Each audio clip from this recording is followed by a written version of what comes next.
Today I am going to discuss about how to analyze CSF findings in meningitis. Meningitis is a CNS infection.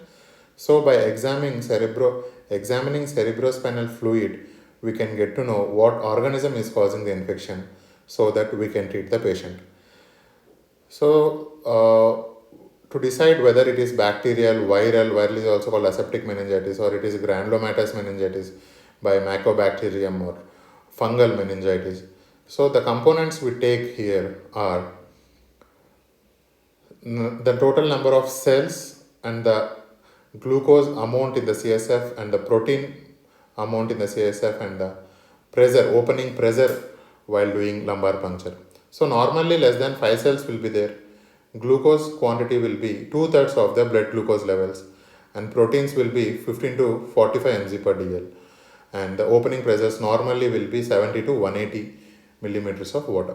So in bacterial meningitis, neutrophilic predominant will be there. More than 1000 cells will be there and neutrophil predominant will be there.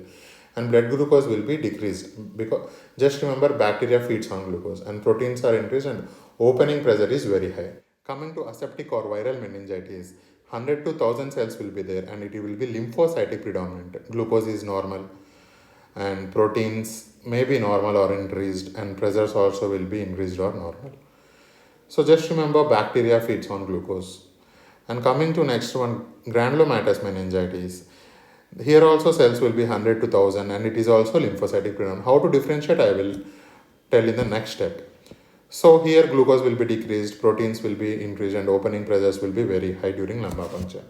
So how to decide whether it is bacterial, viral or granulomatous? So do lumbar puncture, draw CSF, look for WBC, that is leukocyte count.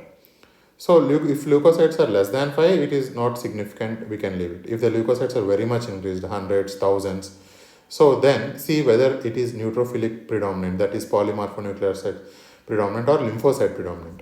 If it is neutrophilic predominant, as I earlier said, it is bacterial. The number will be very high, up to 9000, 10,000 will be there.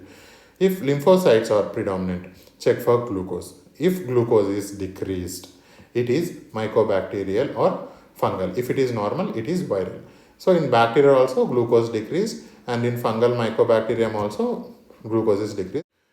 And proteins are more or less the normal or increased in these meningitis cases.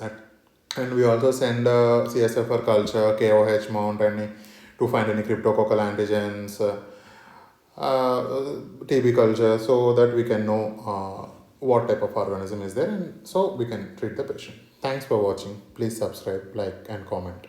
Thank you.